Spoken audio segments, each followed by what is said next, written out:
There's Eric. Test. There you go. Okay, very good. Okay, for the record, my name is Eric Lee. Thank you, Mayor Ferris and councillors, for the privilege of getting to speak to you tonight. As Melissa Draycott stated last council meeting, growth is very important, and I just want you all to know that I agree, and I absolutely love the growth and optimism that we're seeing in our community already. I've been a real estate investor in apartments for some time now. We've owned assets in Canada and the US, including Jacksonville, Florida, and Atlanta, Georgia. We were purchasing assets in distressed markets that had been overbuilt. During this time, I've come to know of a company that concentrated in Jacksonville, Florida, and Birmingham, Alabama. They concentrated in whichever market had the most job growth at that time. They didn't follow tax incentives. They were investing in these two cities because they saw opportunity. If companies like these are incentivized, apartment growth is no longer organic. It enters a boom and bust cycle because it encourages overbuilding. If apartment supply is overbuilt, what happens is tenants come from other apartments to fill the new ones, which causes a shift in the quality of the tenants in older existing apartments in the city.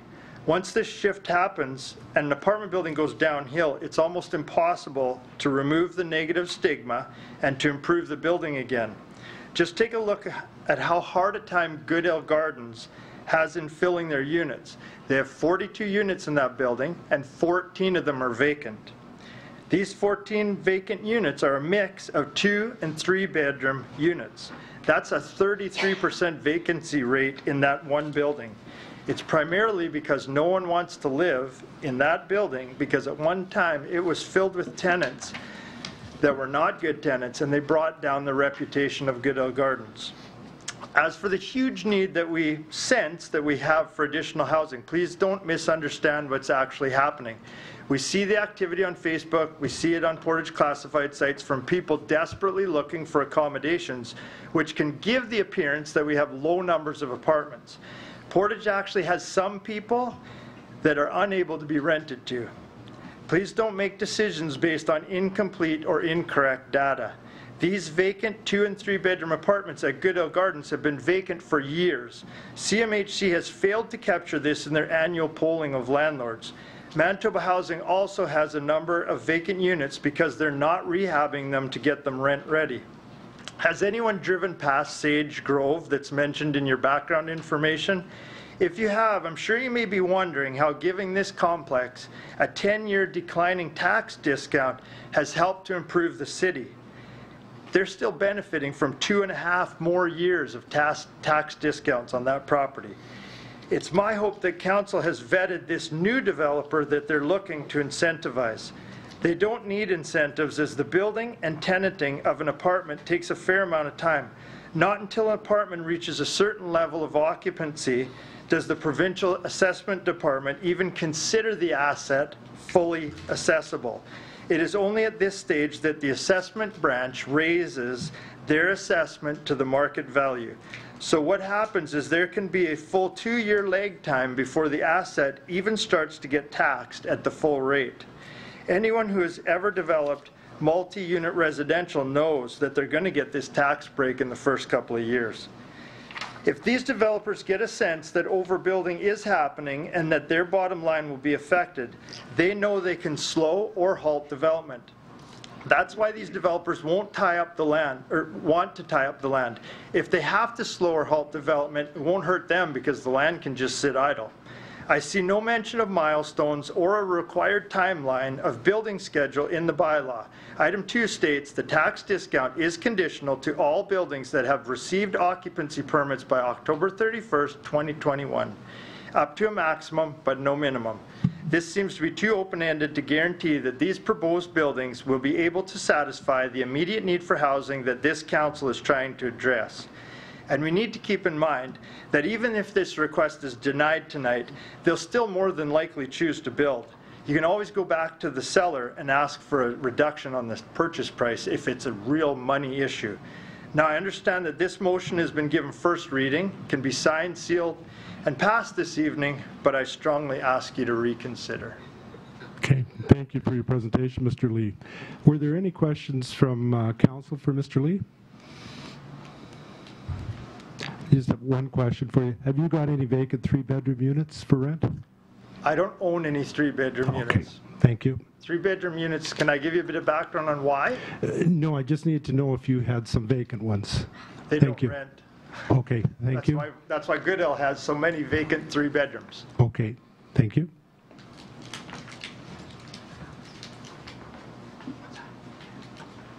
Our next delegation is Mr. Zacharias.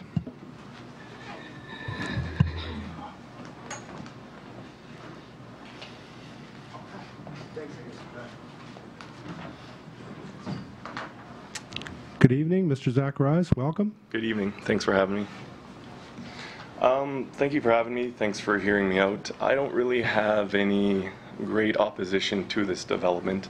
My more concern is that these tax incentives would be offered to local developers that are trying to get their foot in the door with real estate investing.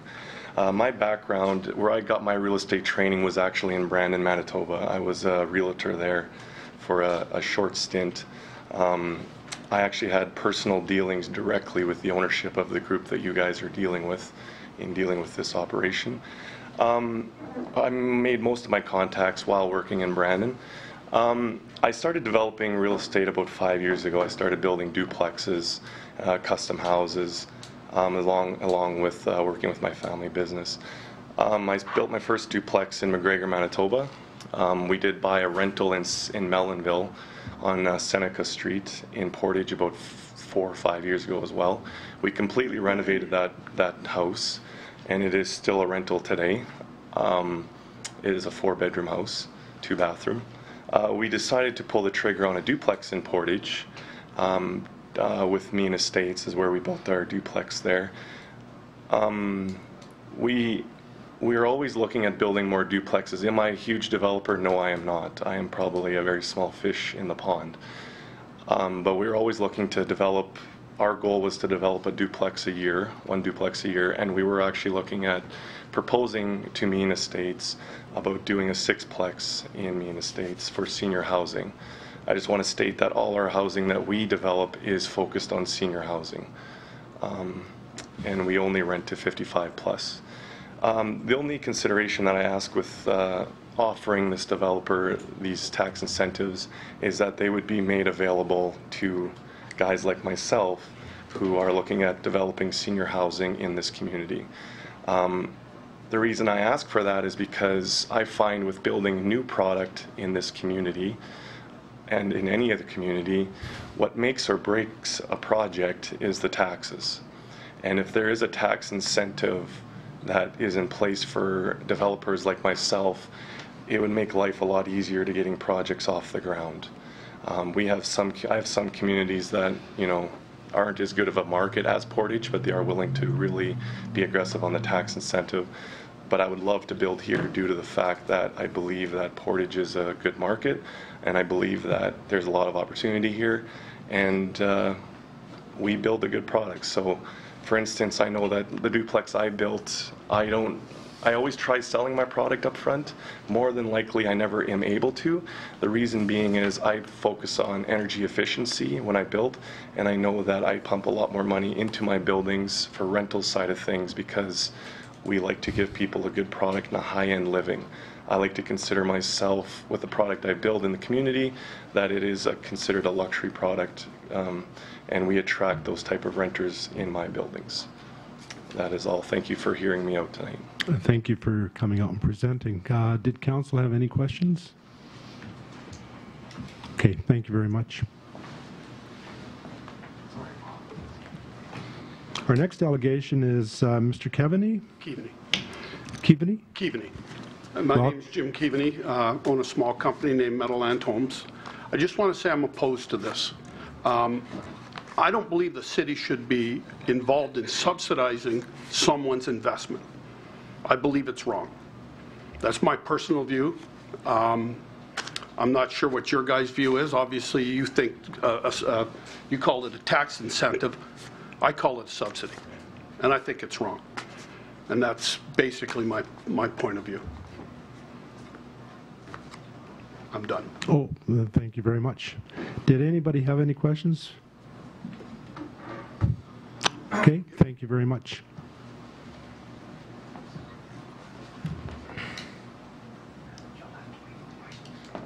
Our next delegation is Mr. Chris Beers from CHP.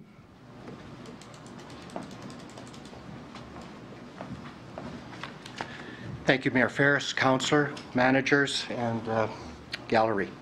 Can we put up the letter that I sent onto there?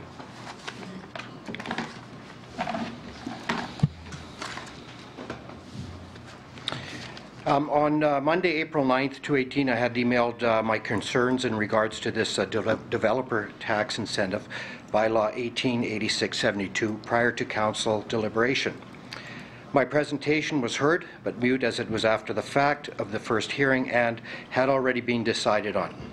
As I stated, that speaking for myself and the colleagues gathered in the gallery that day, we are in no way opposed to the development of this property by the individuals. We are opposed to the developer tax incentive that is being offered in regards to this development. And I'm going to put this into singular as I welcome fair development in our community and welcome Vionel, based on a fair playing field. Vionel is an experienced developer. You can see it under J&G Group, and Meehan Estates is a local investment group, and they have made a decision to invest into our market based on good business decision. They know the markets that they are going into and base their investment on these parameters. These investors are large entities and very experienced in their fields, so why would the City of Portage find it necessary to support with a tax incentive? CMHC has indicated that Portage has a vacancy rate of 1.5% for two-bedroom homes and 0% for three-bedroom homes, which is their survey figure that has been true for many years. And if we could just go to the slide for the primary rental stats. If you look at the rental stats, I know at the last council meeting we indicated Portage has a 3% vacancy rate. Well, if I look at the rest of the province, our vacancy rates are really no different than anybody else. The Manitoba vacancy rate is 2.7. We allude many times to the three-bedroom vacancy rate on this. Winnipeg is 2.9%. The ones with the asterisks, they don't even indicate for three-bedroom. Hanover is 7.7. Winkler is 0%. So we keep falling back to this three-bedroom vacancy rate, but we're not comparing it to the rest of our province and our peers. So I think that number is a little bit out. Where were these companies throughout these years? Answer is that the recent announcement anticipated growth, they see a strong market. Why as a council would we discount our future tax base when investors see the investment growth now and had no intention of investing in the past? Again, a pure business decision that council does not have to be involved in. Council's job is to assure that they are welcome, help to acquire proper zoning permits to be aware of, and local building codes. As stated, the expanding industries in our area currently seeking rental properties for their employees. Yes, this is true, and the market will take care of itself with investments such as this one and Erickson's Heights Limited, and other developers currently under progress, including our own company's 64-unit condo rental options development. One paragraph states that other towns in the province have used tax incentives to incentive property developments. May be true for some, but not all that were stated. Based on our current announcement, we should certainly not be considered a weak market based on the market activity and investment inquiries. Council states that no cost or crash requirements are required, but should consider the cost of future infrastructure, wear and tear, roadways, cost of traffic control. The taxpayers throughout the city are paying their fair share, so again, why subsidize these future costs? As Council indicated in the budget, we do and will have many expenditures in the future, so all taxes need to be paid on a fair share basis. I have requested a black and white total cost of this incentive, as the paragraph can be read in various ways. Waiting for clarification. For reviewing the incentive, it could be from $568,000 to $2,800,000, which was incorrect. I thank Nathan for clarifying that it is a $568,000 if it goes to fruition. This type of incentive sets a precedent to open the door for every developer within Portage or incoming investment to look for a handout, which this is. Let the true value of the investment dictate the want to be in our market. Also, Council needs to consider every other taxpayer being residential, and business that has paid their fair share throughout these years. This bylaw is being created for a one-time deal. Where is the policy? What happens now when Erickson Estates or Broad Street hears about this? Are they going to be knocking at the door for a tax incentive? Sage Grove is looking to do a bigger development. Are they going to be knocking at the door? If we ask, do we need a Mr. Mike's in Portage? Yes, we need one. We want one. So should Mr. Mike's be knocking on the door for a tax incentive? No difference. It's a business as this is. So, you know, I really Mr. feel Beers, that... I've got to give you a 30-second warning. Okay. Okay, in closing, I would like to make it very clear, our company is not opposed to new business and this development. As stated by the City and Pred, our door is open for business. We are opposed to giving away our current or future taxes. Thank you very much, Mr. Beers, for coming out and presenting. Were there any questions from council for Mr. Beers? Okay, thank you very much. Thank you. Our next delegation this evening is Mr. Kahur. He here? Next delegation, Mr. Kahur.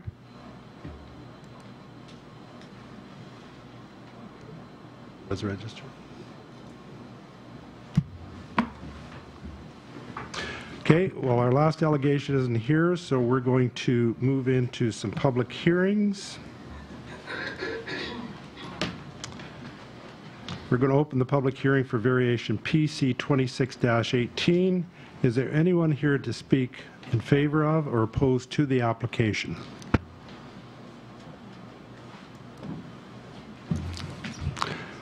All right. Okay, thank you.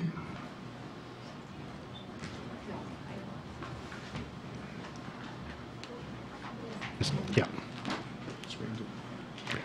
Okay, so we've got two people to speak. Sorry, your name, sir? Leonard Rossnickel. Okay. Do you want to take the podium? Oh, we're just here in favor, like if anyone has any questions. Okay. Yeah. Okay. Mr. Rossnagel? Thank you.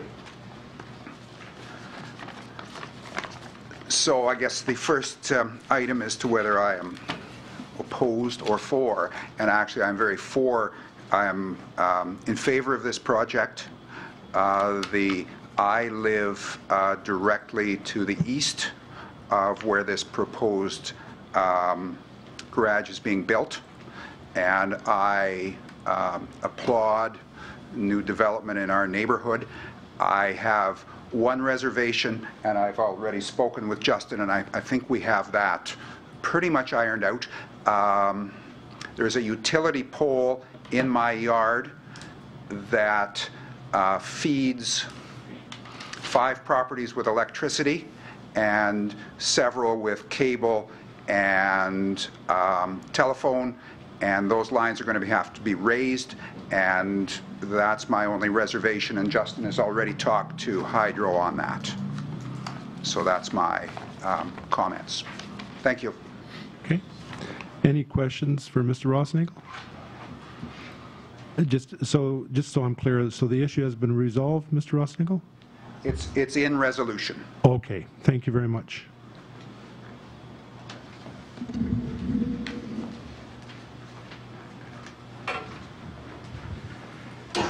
Okay, I need a motion to close the public hearing. Resolved that the public hearing for variation PC 26-18 McCabe, 102 First Street Southwest now be closed. Moved by Councillor Dreger and seconded by Councillor Buds. All those in favor? And that's carried. Justin and Andrea McCabe are applying for a variation order to vary the height of a detached garage to be increased, and the applicant would like to add a storage room above the garage. This building is in an R1 residential single-family zone. The application has been circulated to various city departments with no concerns, and public notices have been sent to all property owners within a 100-meter radius. It is the recommendation of this committee that the Council of the City of Portage la Prairie approve the variation request of Justin and Andrea McCabe to vary the height for a detached garage from 4.6 meters be increased to 7.3 meters at the property known as 102 First Street Southwest, which is legally described as Lot 3, Block 1, Plan 1998, Parish of Portage la Prairie. Moved by Councillor Dreger and seconded by Councillor Buds. Any comments or questions on the motion? All those in favor of the motion? And that's carried.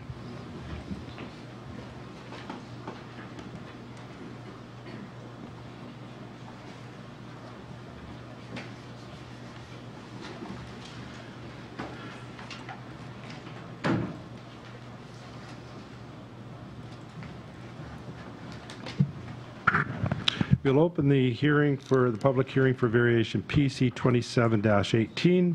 This is for 747-9752 Manitoba Inc. Is there anyone here to speak to or in opposition of the motion?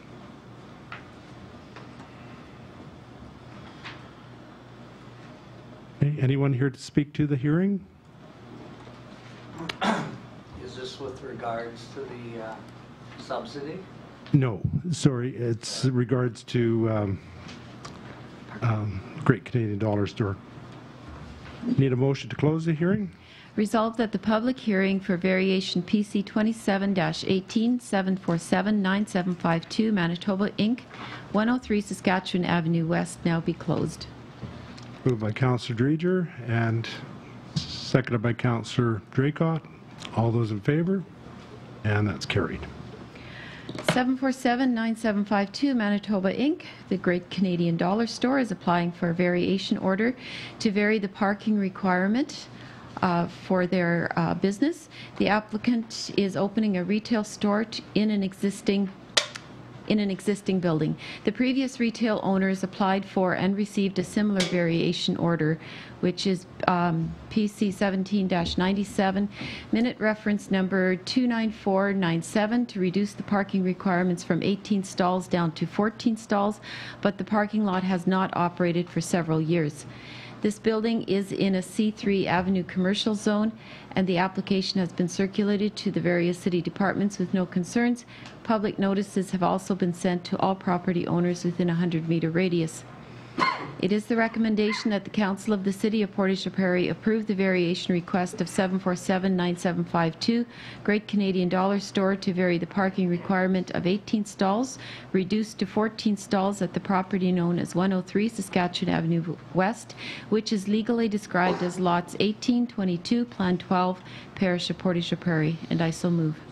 Moved by Councillor Dreger and seconded by Councillor Fraze. Any comments or questions on the motion? Councillor Dreger?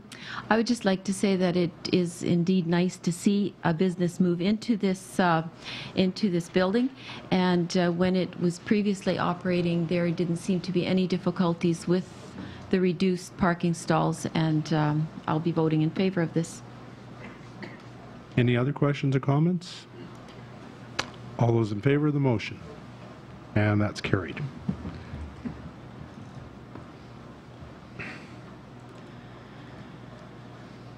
We'll open the public hearing for subdivision resulting in the creation of a road opening. This is PC 28-18, east of 9th Street Southeast in the City of Portage la Prairie. Is there anyone here to speak in favor of or opposed to the application?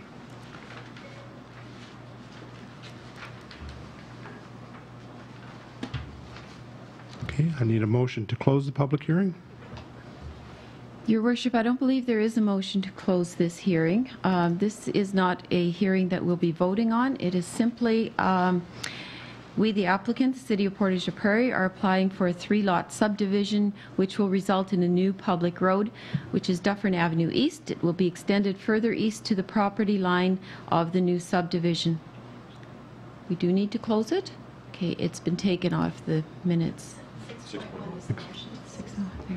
I apologize. Resolved that the public hearing for the subdivision resulting in new road PC 2818 east of 9th Street Southeast, City of Portage la Prairie, now be closed.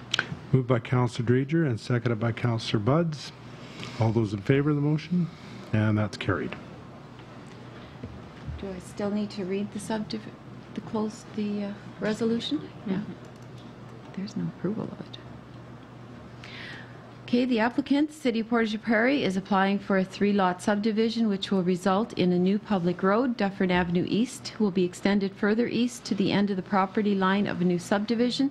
This property is in a limited agricultural zone and public notices have been sent to all property owners within a 100-meter radius.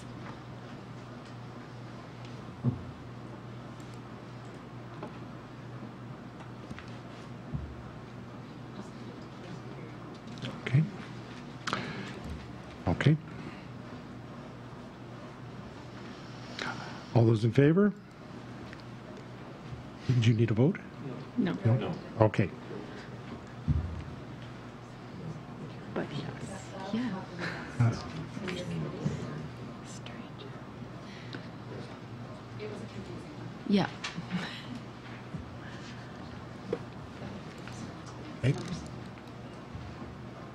Okay, we'll open the public hearing for variation PC 2918. This is for Tanner Toll at 143 7th Street Northeast. Is there anyone here to speak to the hearing for Tanner Toll? In favor and answer any questions. Okay, thank you. And you're Mr. Toll? Yeah. Thank you. Need a motion to close the hearing? Resolved that the public hearing for variation PC 29-18 Tanner Toll, 143 7th Street Northeast now be closed. Moved by Councillor Dreger and seconded by Councillor Buds. All those in favor? And that's carried. Okay, the applicant is applying for a variation order to vary the south side yard requirement and the front yard requirement. The building is in a residential single-family zone, and the application has been circulated to various city departments with no concerns. Public notices have been sent to all property owners within a 100-meter radius. It is the recommendation that the Council of the City of Portage la Prairie approve the variation request of Tanner Toll to vary the following: the south side yard requirement with no attached garage or carport of 4.6 meters to be reduced to 1.69 meters, and the front yard requirement of 7.5 meters to be reduced to 6.7 meters at the property known as 143 7th Street Northeast, which is legally described as Lot 15, Block 29, Plan 30, Parish of Portage la Prairie. Moved by Councillor Dreger and seconded by Councillor Buds. Any comments or questions on the motion? All those in favor of the motion? And that's carried. We'll open the public hearing for variation 30-18. This is for Zared Doherty at 6th Avenue Northeast. Is there anyone here to speak to the hearing? Your name, sir? I'm Zared. And just to answer questions, or? Answer questions. Okay, thank you. And a motion to close the hearing? Resolved that the public hearing for variation PC 30-18 Zared Doherty, 6th Avenue Northeast now be closed. Moved by Councillor Dreger and seconded by Councillor Buds. All those in favor of the motion? And that's carried. Zared Doherty is applying for a variation order to vary the west side yard requirement and the front yard requirement. A review of this property revealed that of the 13 houses on this street, 8 of them have a front yard setback of approximately 1 meter to 3.9 meters, and the remaining 5 houses have a front yard setback of 7.5 meters or more. The applicant wishes to move a house onto the newly created title. Portage la Prairie Planning District is to provide a new civic address before any permits are issued. Again, the building is in a residential single-family zone. The application has been circulated to city departments with no concerns, and public notices have been sent to all property owners within a 100-meter radius. It is the recommendation that the Council of the City of Portage la Prairie approve the variation request of Zared Doherty to vary the following: the west side yard requirement with no attached garage or carport of 4.6 meters to be reduced to 3.238 meters, and the front yard requirement of 7.5 meters to be reduced to 6.09 meters at the property known as 6th Avenue Northeast, which is legally described as Lot 299, Plan 29, Parish of Portage la Prairie. Moved by Councillor Dreger and seconded by Councillor Buds. Any comments or questions on the motion? All those in favor of the motion? And that's carried.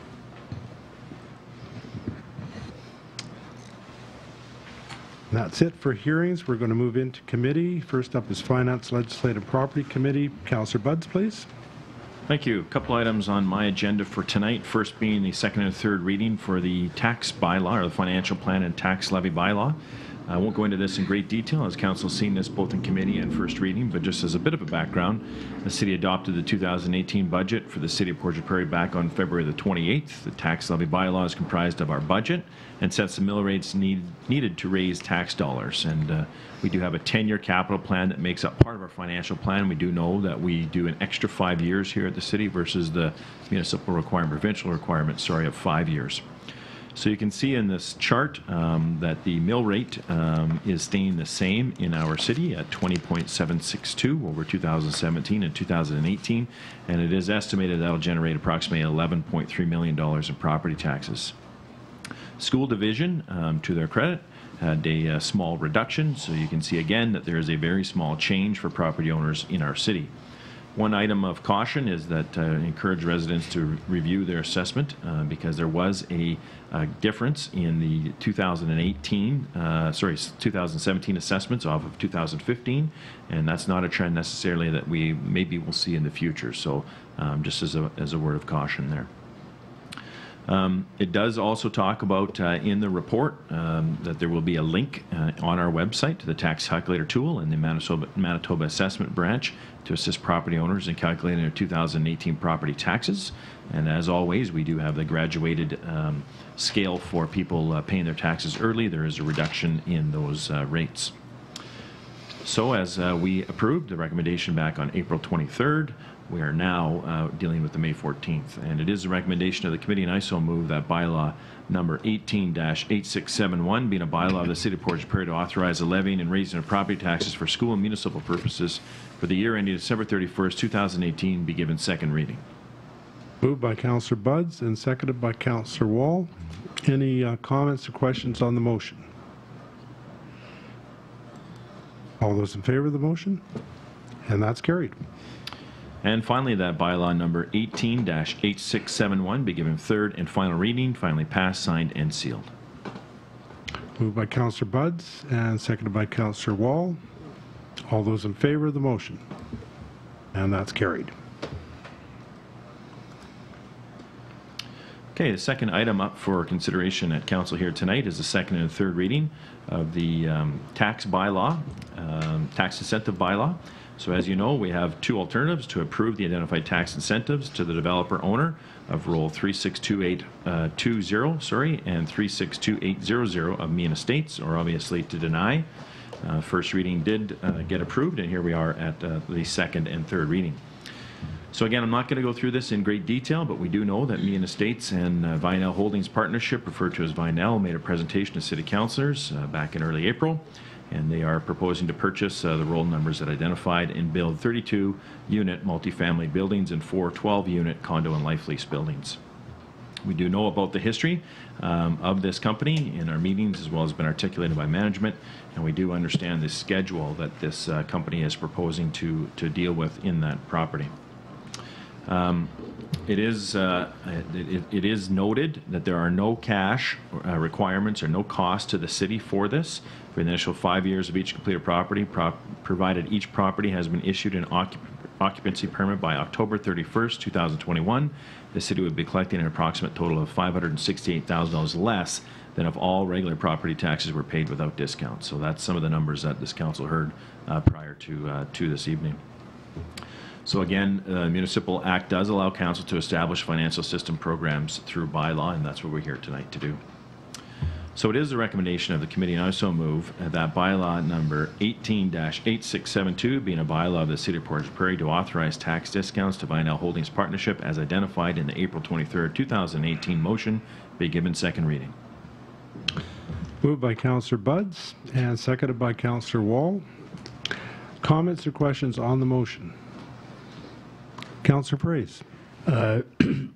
I did vote against this passing of this tax incentive bylaw at the last meeting.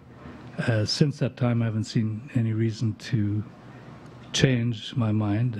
I've heard a fair amount of public input regarding this issue, expressing a fair number of concerns regarding the specific nature of this tax incentive and the precedent it would set to everyone else looking for tax incentives.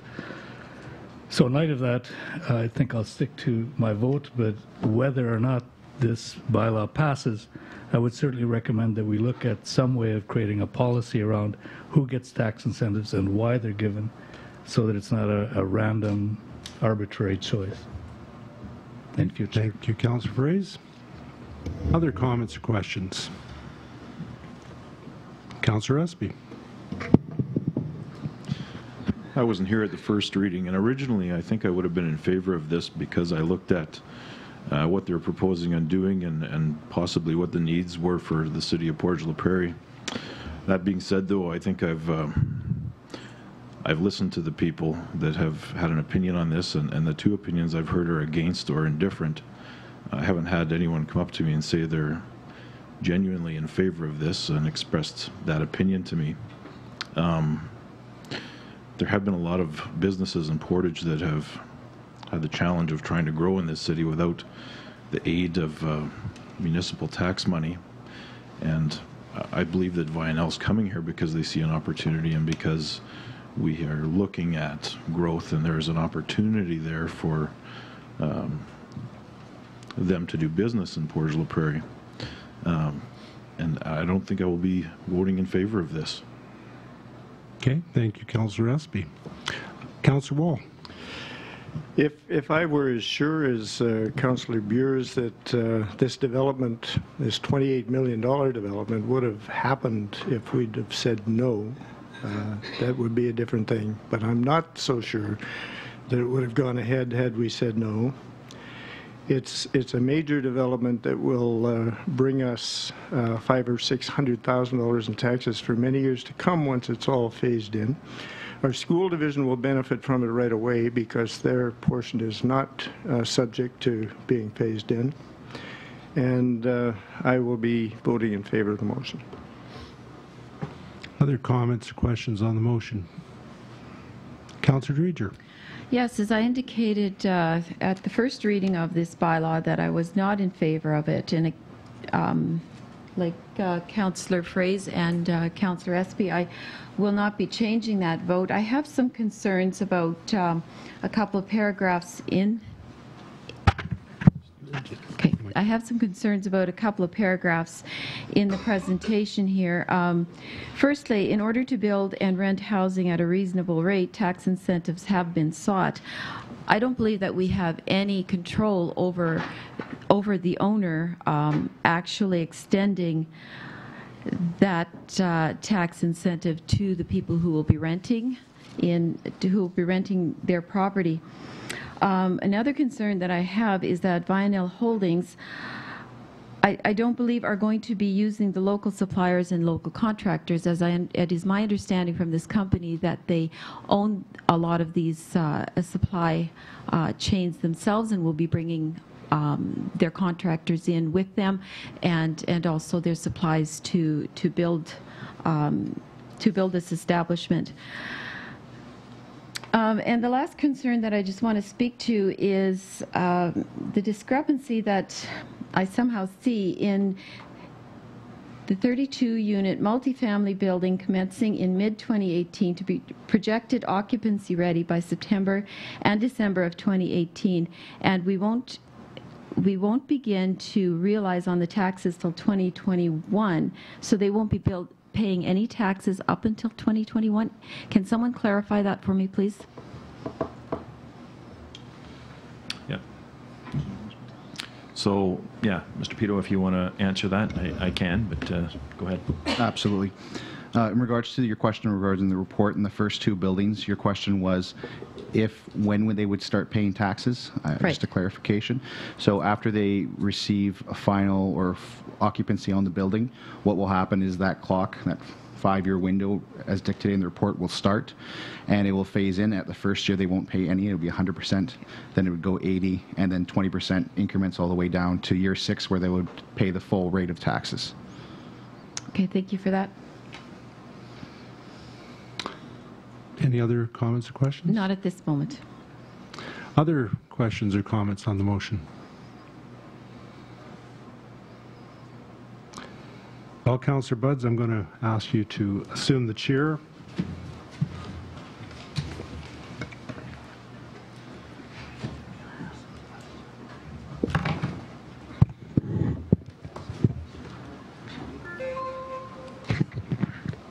I'll try not to repeat my skunk at a picnic speech from the last time. Just for the benefit of Councillor Espy and some of the folks that weren't here last time, just for the record, I will be voting in favor of this. I've spoken a couple weeks ago the reasons why I'm in favor of this. Currently, Portage la Prairie has a 1.5% vacancy rate in 2 bedrooms. It's got a 0% rate for 3 bedrooms, and that's CMHC's numbers. I too have had a lot of calls over the last couple weeks since we last met. I've had calls from business people on the chamber, both for and against. I've had lots of calls from renters and people that would like to be renters that tell me they can't find places. Now, I do realize that some of our presenters said that some people are unrentable, so maybe those are some of the folks that called me. However, there seems to be a big shortage. We know from our community readiness planning that we did last week in conjunction with the RM and the province, we know there's a lot of work we need to do as a community to get ready for all the great opportunities that are going to happen here very shortly. Major construction is going to take place when Simplot doubles, when the $500 million plant is built for Roquette. There's a lot of spin-offs from that. We know a housing shortage already exists. We know that our staff at PRED are taking some steps to accommodate workers that will be commuting to our community and work on those large projects. That's a temporary solution. We need a more permanent solution. One of the only levers that any municipal government has is tax incentives or disincentives to encourage or discourage the kinds of things we want to see happen in this community. And one of the presenters, I think it was Mr. Beers, made a very good point. He mentioned that these have been used before, and he mentioned one that I wish we could all forget about, and that was Sage Grove. That was a tax incentive program. He's absolutely right. I don't think it achieved everything that we want it to achieve. We also used it for Victoria School. When Red River purchased that property, they looked at retrofitting it. They looked at a $1 million cost. They came to us and explained what they were doing.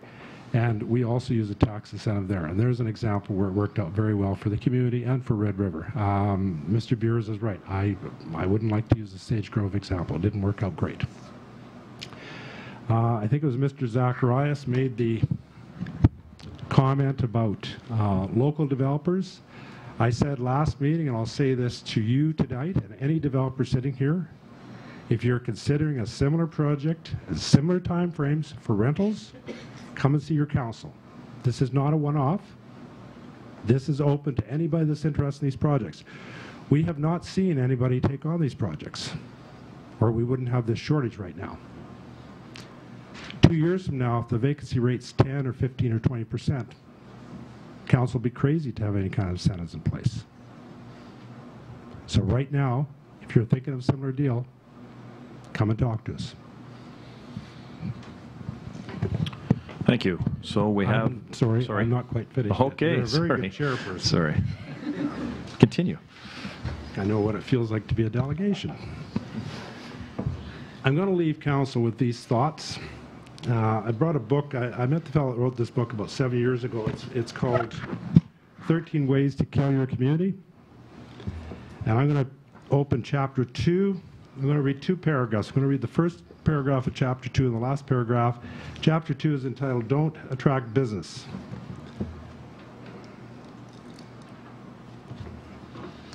So the second way to make sure that your community is destined for failure is to ensure that you don't attract new business. Enticing measures could include competitive tax rates, appropriate business services, reduce rules, regulations, and a community environment that is friendly to business enterprises.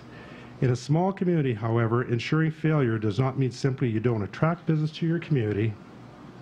It especially means that you don't attract businesses that will compete with current businesses owned by you or your friends.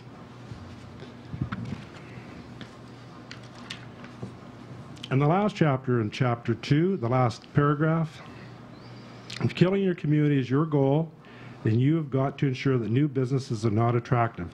You must work hard to ensure you do not have competitive business tax rates, appropriate business services, freedom from excessive rules and regulations, or an environment that is friendly to business enterprises. It is not enough, however, that you simply fail to attract new business. You must proactively drive away all potential new businesses that, on their own initiative, have shown any interest in your community.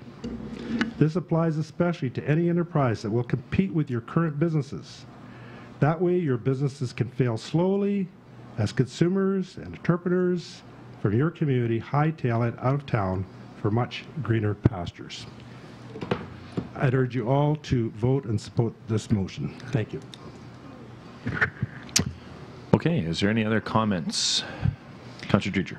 All due respect, Mr. Mayor, I don't think anybody is interested in driving away new business here, and I don't believe that's what we're doing. We have certainly worked very hard to attract Simplot in their expansion and also Roquette, and I don't see this as a new business coming to town. Yes, Councillor. Well, the great thing about a book is it's subjective and it's one person's opinion. The person may be an expert, but the businesses he's talking about, when he says attract new business, we've done that. We have attracted that business to come here.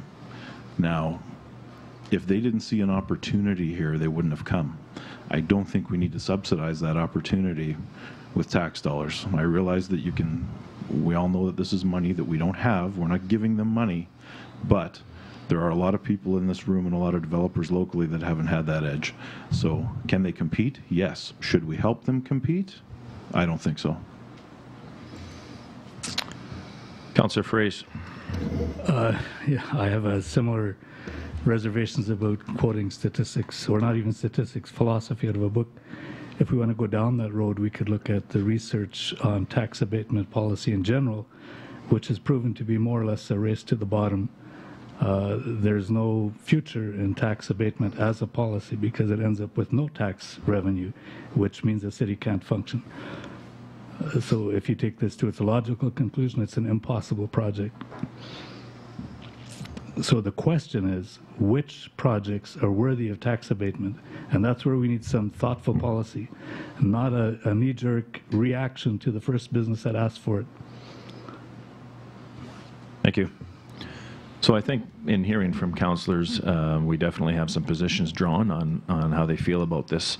We do have a motion on the table that's been up for voting here. Is there any other commentary before we move into that that's going to not dispute the validity of the passages that were read here, but more in tune with what the bylaw as it's written here? I'll read it one more time.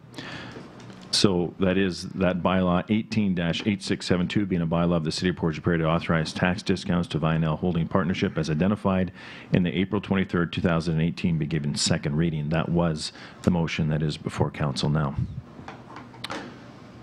And when I ask for a vote, if you could please clearly raise your hand. All those in favor of the motion as read. 4. All opposed, please raise your hand. Okay. And finally, that bylaw 18-8672 be given third and final reading, finally passed, signed, and sealed. Actually, sorry, you know what? As chair, I am not going to make that. I apologize for that. Councillor Dreger, could you please move at least the third reading? Just a moment while I pull it up here.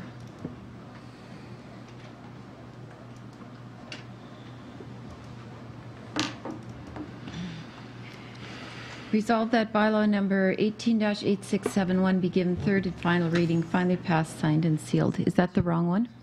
No, that's correct. Sorry. Right. Resolved that bylaw number 18-8672 be given third and final reading, finally passed, signed, and sealed. And that's moved. I need a seconder. Councillor Wall. This is a recorded vote against. Once, please, the voting is asked for. Please raise your hand so it can be recorded. All those in favor? 1, 2, 3, 4. All opposed, please raise your hand. And that's passed.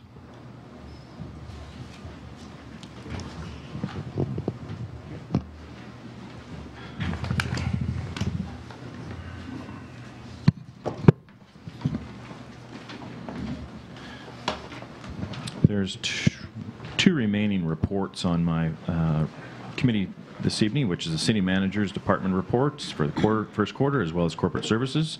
These two items were identified and reviewed in committee report of last meeting, so if I do not hear any other questions, is there any other questions? Hearing none, that does conclude my report.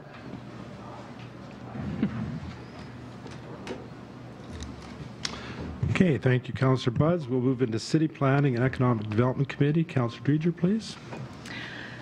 Yes, we have several items in committee this evening. The first is a proposal to subdivide. This is an application for subdivision. It has been completed and submitted by the City of Portage la Prairie. The owner applicant proposes to subdivide 3 lots from the present holding. Lots 1 and 2 will each contain a 4-story apartment building in addition to single-level townhouses. A 3-story assisted living facility is proposed for Lot 3. All lots will be serviced by municipal sewer and piped water. Access to the proposed and residual lots will be from a proposed public road. And the development plan for the residential policy area is outlined there. There were several comments that came in regarding this. Bell MTS and requires an easement. Historic Resources has expressed concern with the proposed subdivision. A heritage resource impact assessment will be required prior to development. Manitoba Hydro also requires an easement, and the Portage la Prairie Planning District recommends approval. Shaw Cable requires easements. And the Winnipeg Land Titles Office requires a multi-lot plan of subdivision with a proposed public road as proposed. All other departments, agencies have no concerns or comments. The recommendation is that Community and Regional Planning recommends approval of the subdivision application subject to the redesignation and rezoning of proposed Lot 3 and the applicant complying with the conditions set forth by provincial departments. There's a note there that because the subdivision involves the creation of a new public road, Council must give notice and hold public hearing, which we did this evening. And the Portage la Prairie Planning District has indicated they will hold a public hearing on behalf of Council for the creation of the new public road. So it is the recommendation that the Council of the City of Portage la Prairie approve the subdivision of part of Parcel B, Plan 35396, Portage Land Titles Office in River Lots 69, 70, 109, and 113 to 116, Parish of Portage la Prairie, to form 3 new lots and a new public road with proposed acres. Lot 1, 3.46 acres, Lot 2, 2.6 acres, Lot 3, 3.5 acres, and proposed road, which is more or less 1.5 acres, subject to a heritage resource impact assessment be completed. Number 2, a road opening public hearing be held. Number 3, utility easements being provided as needed. And number 4, redesignation and rezoning of Lot 3. And I so move. Moved by Councillor Dreger and seconded by Councillor Buds. Any questions or comments on the motion? Councillor Draycott? Just in regards to the Historic Resources Department, and what did they give any indication as to what their concerns might be or what their findings or ramifications might be after the Heritage Resource Impact Assessment? I can speak to that. Through you to Councillor Draycott, the Historical Assessments Branch recommended 3 contractors that could provide that assessment. We selected one of them. They have already conducted that historical assessment. They found nothing of note that would notify it as a special historical site. The reason that recommendation came forward from the province is that in its proximity to Crescent Lake and some other historical finds in the past. They wanted to do that safety check for historical significance. So that is completed. That is complete, and there was nothing found. Any other questions? Okay, all those in favor? And that's carried. And the other two items on my report tonight were presented in committee 3 weeks ago, and they are there for your information and perusal. And that concludes my report. Thank you, Councillor Dreger. Councillor Fraze, Community Services Committee. Thank you, Your Worship. We have first quarter reports from a variety of community activity kind of organizations and entities. From our own Parks Department, the Youth Councillor, who happens to be here tonight and would be welcome to submit her own report or verbally give a report. Councillor Appa, would you like to speak to that? Just on what I've been doing so far, or? Just if there's any highlights in your report that might be worth... Well, there is the Touch a Truck event coming up on May 24th from 4:30 until 6:30. So that's open to everyone to attend, as well as Bike Week is coming up on May 31st. Thank you. And so it's clear that a number of these local organizations contribute to the positive community life in Portage, and the quarterly reports show a variety of positive activities. Victoria Espy from PCRC happens to be here tonight too. Would you like to highlight your report?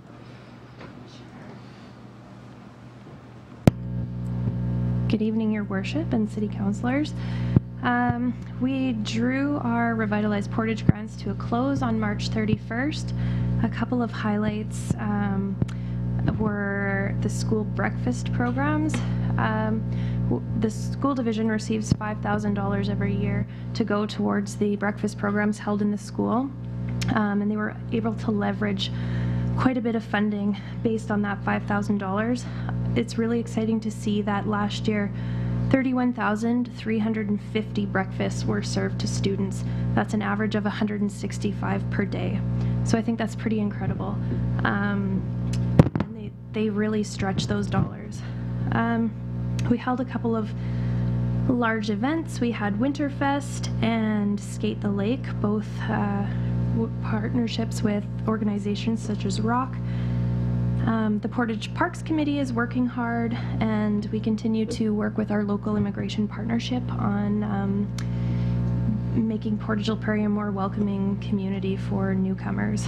We are also really excited to kick off the Communities in Bloom year for 2018. Thank you, Ms. Espy. Unless anyone has any questions regarding any of these reports, I believe there's some other members of the Parks Committee.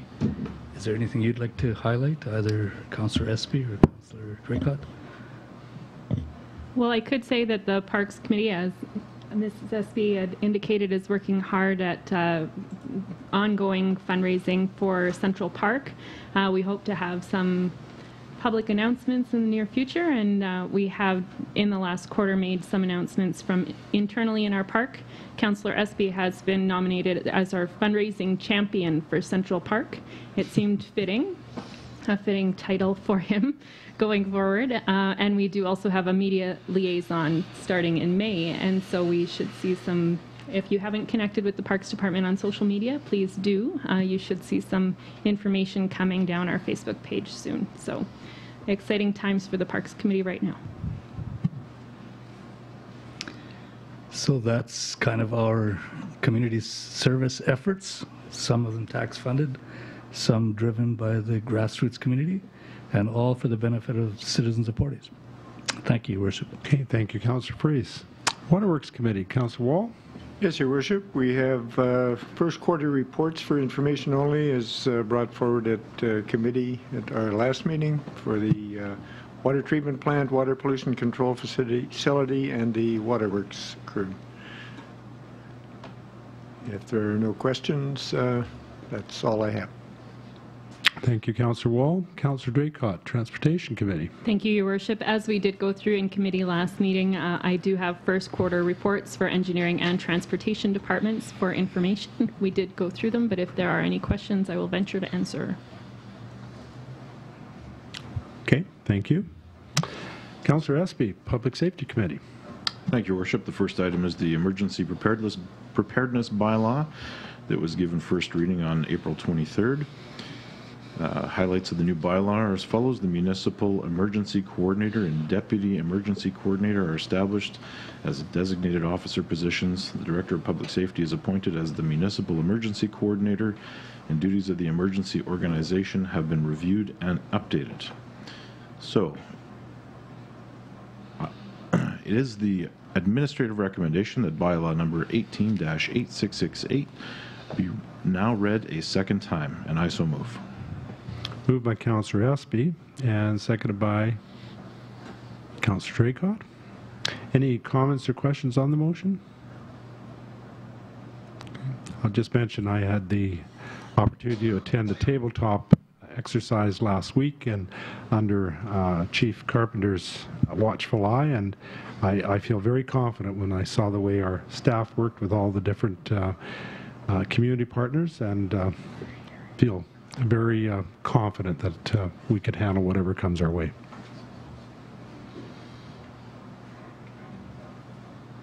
All those in favor of the motion? And that's carried.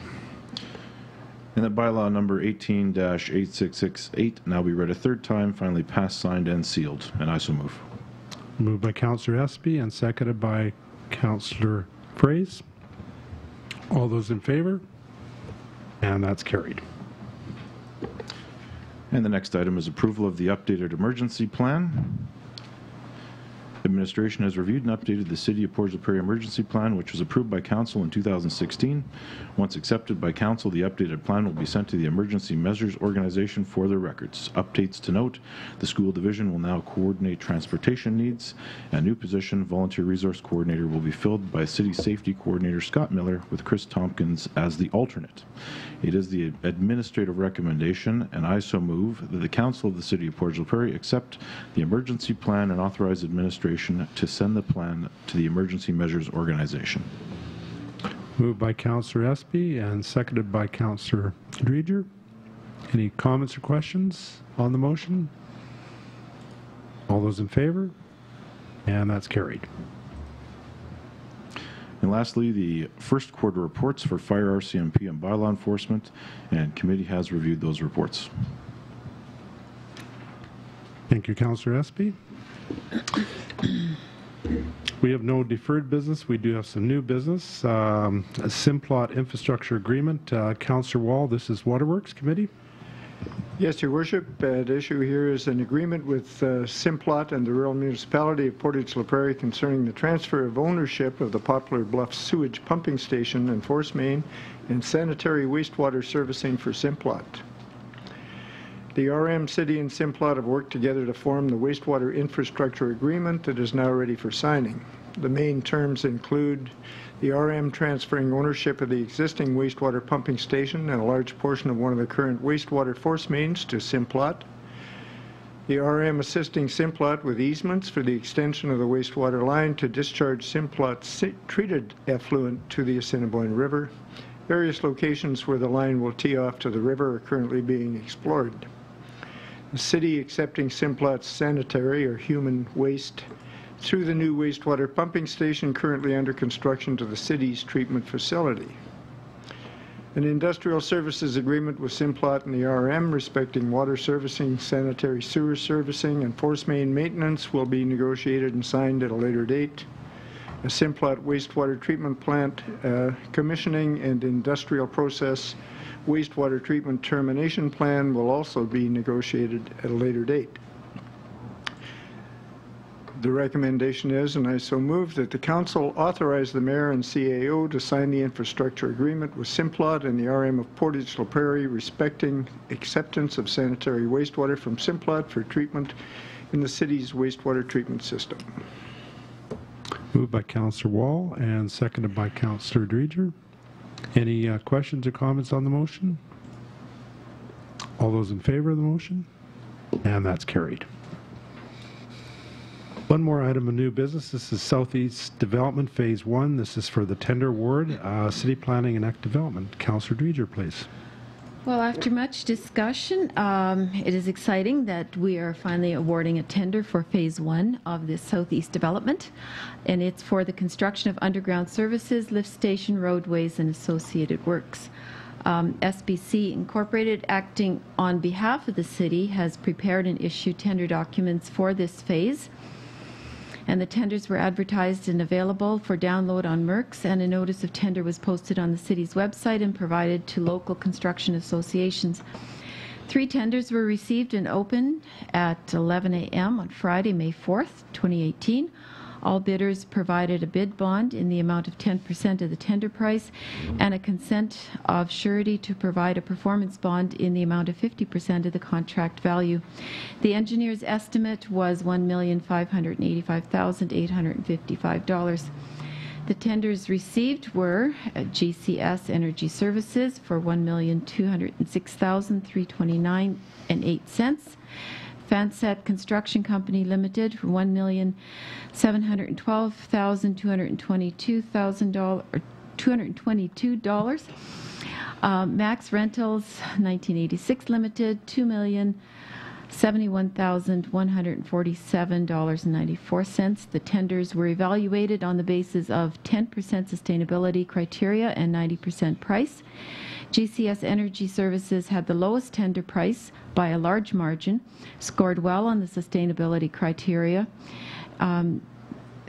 scoring 9 out of 10 points, and therefore received the highest total rating score. SBC advised that they believe all bidders have a good understanding of the scope of the work, conditions of the site, and can provide adequate workforces to effectively complete the tendered work, and in accordance with the drawings and specifications, and therefore recommend that the contract be awarded to the highest rated bidder, GCS Energy Services Limited. The scope of the work in Phase 1 was reduced slightly from the original plan by shortening the length of the road base construction. Dufferin Avenue East road base will be constructed from 9th Street Southeast to a point just past the first Broad Street lot to service the first phase of their development, due to the fact that the easterly Broad Street lot will be developed at a later date and road access is not immediately necessary further east. It is administrative recommendation that the Council of the City of Portage la Prairie award the contract to Southeast Development, Phase 1, construction of underground services, lift station, roadways, and associated works for the price of $1,206,329.08 plus GST to GCS Energy Services Limited, and I so move. Moved by Councillor Dreger and seconded by Councillor Buds. Any questions or comments on the motion? All those in favor of the motion? And that's carried.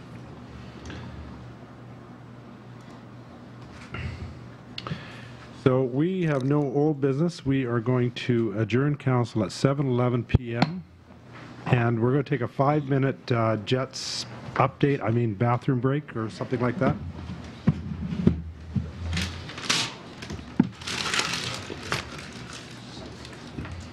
No score in the first.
2.43-acre parcel known as roll number 341905 to Portage Assisted Living Corporation for the price of $1.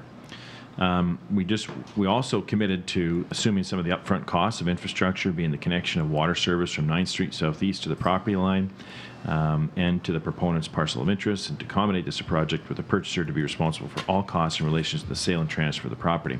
Part of that also was for them to come forward with a development agreement, and that is really what we have here tonight.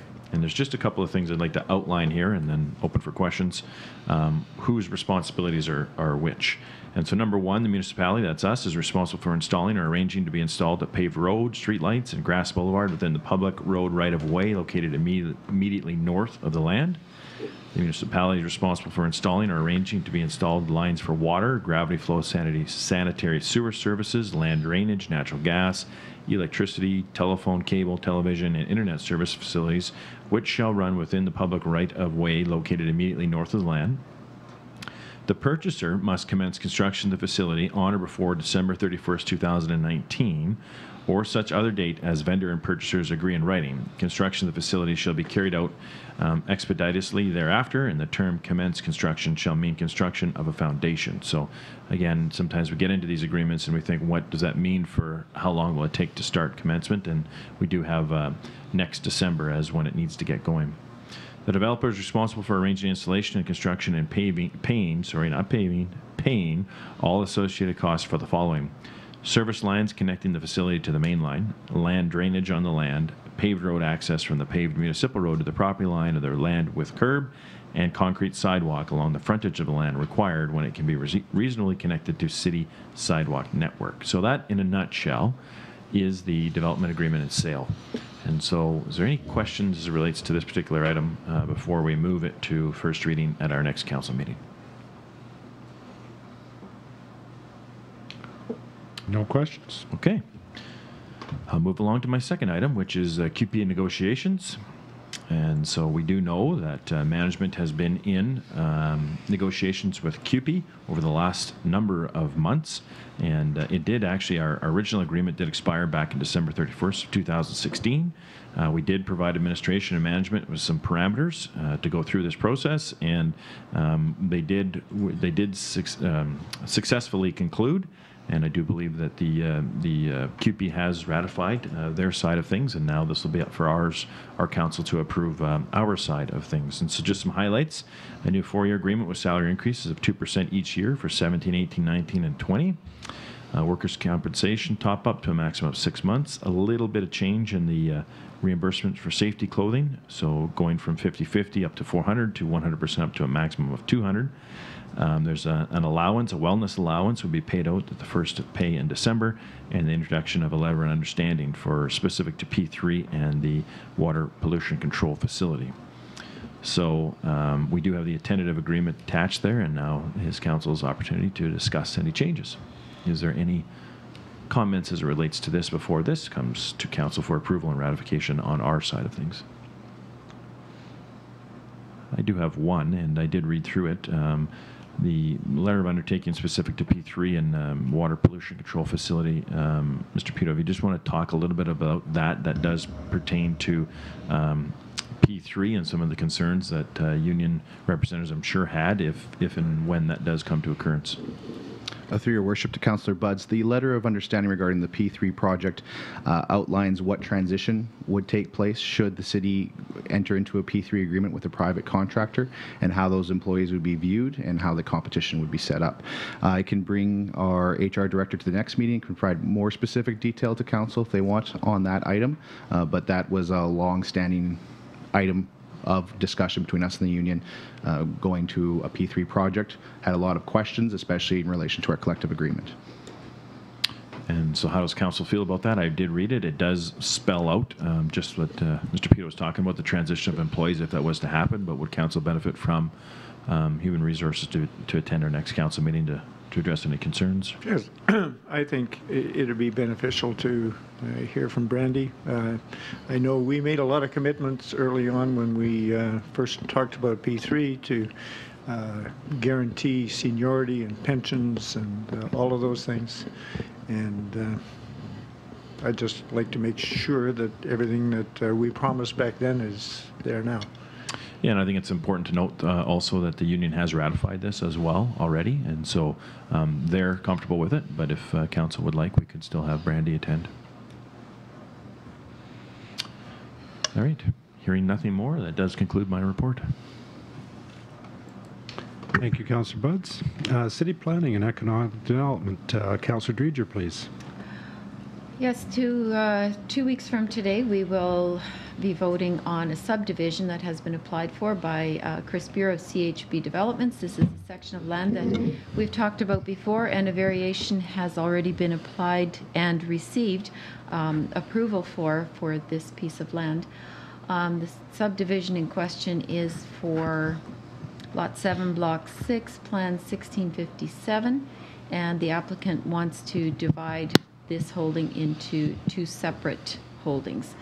The intention is to build a 2-family dwelling on the proposed lot, and as a duplex, it would be each portion of the duplex would be on its own lot. So that is what will be coming up. I would invite council to be familiar with this, and if you have any questions, I'd be happy to, either myself or Mr. Brooks, who's here this evening, could answer them for you. And if not, that concludes my report. Thank you, Councillor Dreger. Councillor Fraze, Community Services. Thank you, Worship. Community Services, nothing on the agenda tonight.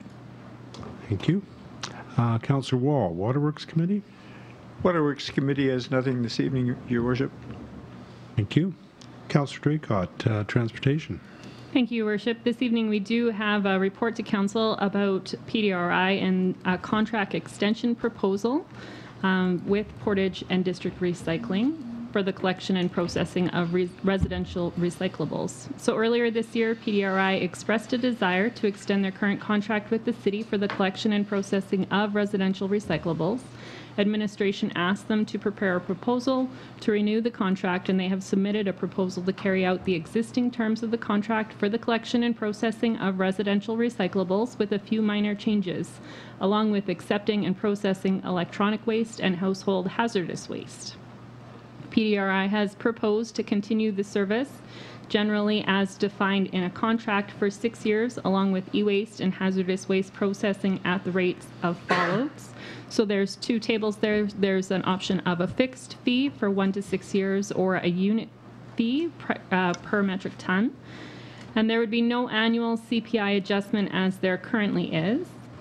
PDRI would also like to implement a monthly fuel surcharge applicable to 37.5% of the monthly payment, as they would also like to delete the requirement of full disclosure of their financial statement. It is assumed that the financial statement was originally intended to allow City to be confident that they are obtaining value for money and not subsidizing other parts of PDRI's operation. MMSM also requires the City to disclose its financial information, such as revenue and expenses assigned to the program. The current 6-year contract between the City and PDRI was negotiated as a single source and signed by the previous council, but it expires on November 30th, 2018.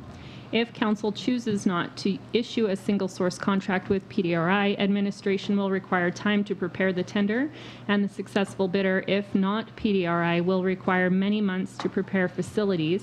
So it's kind of imperative that we make a decision regarding this proposal fairly soon. PDRI currently performs curbside collection of residential recyclable materials with sorting and processing for shipment in their facility on Phillips Street. They also operate a used oil depot and oil and antifreeze container depot, as well as electronic waste depot and household hazardous waste depot. They also collect and process commercial and rural materials as well. Their performance of the requirements of the contract over the many years of their service has been exceptional. Customer service to the general public has also been exceptional, and the City has received very few complaints. In 2007, PDRI charged the City a fee of $255.22 per ton for residential materials collected and processing of 874 metric tons. With the CPI adjustment, the unit fee of 263.39 metric tons in 2018. In 2017, the city received a rebate of 219 per metric ton in the Multi-Material Stewardship Manitoba, for the net total of just $36 per metric ton.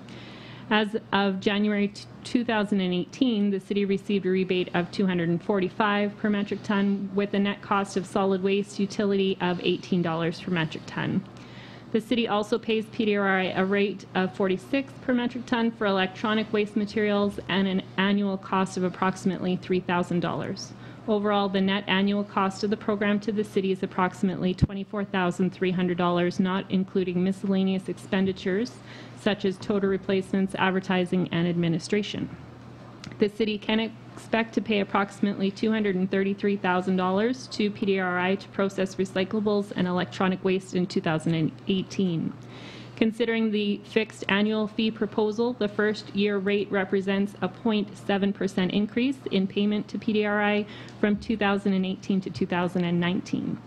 Considering the unit price proposal, the first rate represents a 2% increase in payment to PDRI from 2018 to 2019. Since MMSM pays the city a significant portion of the cost of operation, they have advised the city that they want to authorize any potential contract prior to being signed. It is the opinion of administration that MMSM and city funding agreement does not convey this authority to MMSM. However, they have suggested that funding could be withheld if the city does not accommodate their request. They could essentially veto a contract and withhold funding if they deem the cost to be not competitive and does not provide reasonable value for money. Administration has forwarded the PDRI proposal to MMSN for their review. Their rebate, when initially instituted, was to cover 75% of the average cost per program to communities in 5,000 to 15,000 population range. It is currently $245 per metric ton, as I said, and in this case, PDRI's rate of $263.39 appears to be a very good relative to what the costs in other communities are expected to be. The current contract does contain a clause which allows the city to extend the current contract for an additional 5 years. Any contract greater than 3 years in duration is subject to municipal board approval. It might be desirable for the city to keep this contract for 3 years. However, a shorter contract duration also represents a shorter period for the contractor to recover any capital inputs and increase their risk and likely a cost to the city. The proposal, with the exception of a fuel surcharge, represents a very similar cost to the city as is currently experienced. The fuel adjustment is reasonable addition to the terms of the contract. This would typically be administration's position to advise council to follow city procurement policy and issue a competitive tender. The proposal from Portage and District Recycling Inc. appears to be very reasonable, and the public appears to be very satisfied with the service they receive from PDRI at the price that they pay. Administration is also satisfied with PDRI's performance. So we do have a recommendation that is going to come to the next council meeting for council to offer a 3-year contract to PDRI at the terms that are set out there to continue operations as we currently have. That's a very long report. Does anybody have any questions for me?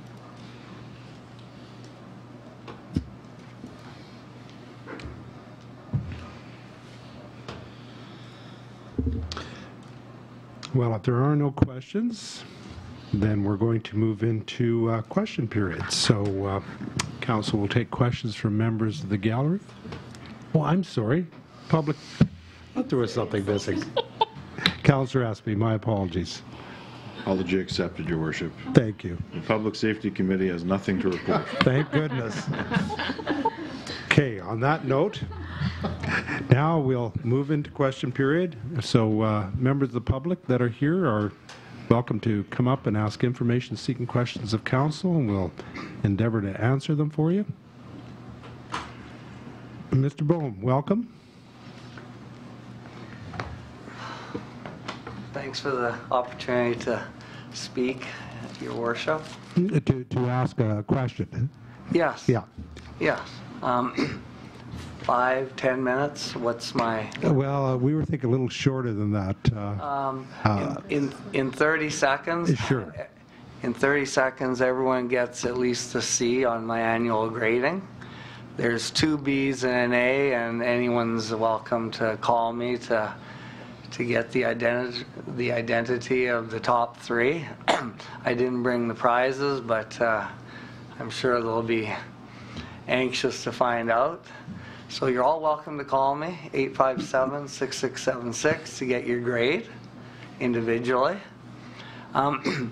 As far as the tendering process, I guess the only question I have is, would it be wise to have all contracts for all city work automatically needing a tender, just so that we don't ever run into a situation like tonight where, you know, there's a question as to whether a group from out of town should be given any bit of leverage, or should, as example, the recycling contract even have to be figured out whether to be renewed or a new tender. It would simplify everyone's life. People wouldn't get upset if they're opposed to one group or in favor of another. Just, in my opinion, every single contract for every function that's done for the city should automatically have a tender process. I guess the only debate would be over what period of time each tender would go. I can't see anything simpler and more fair and less apt to be debated amongst the public and subject to criticism. Okay, so your question was, should all work that's put out by the city go to a tender? Yes. Not sure who's best to answer that. I can speak to our tendering and procurement policy.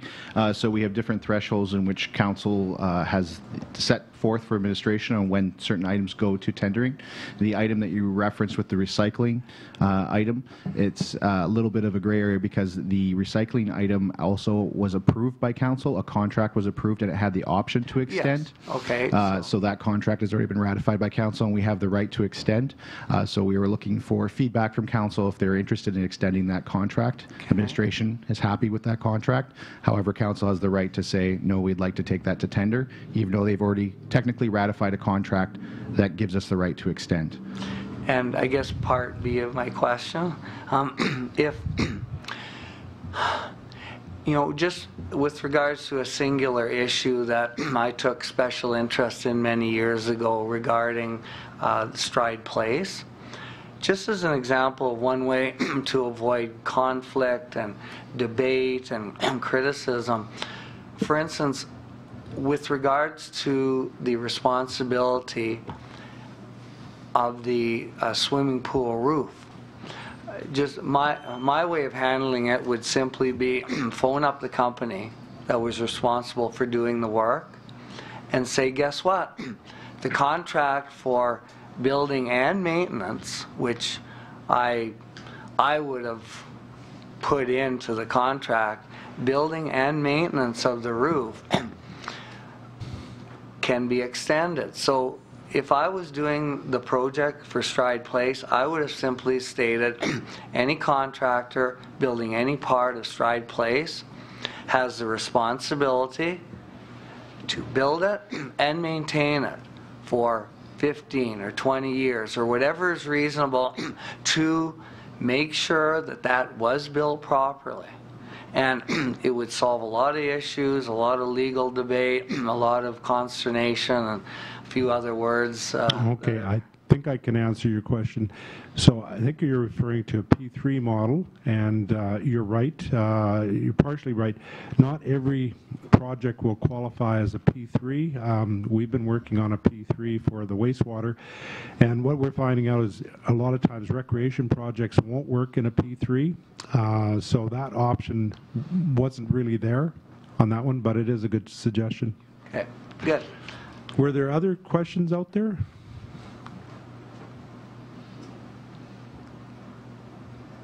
Okay. No more questions? Okay, well then, committee is adjourned at 7:38 p.m. Thank you for coming out, everybody.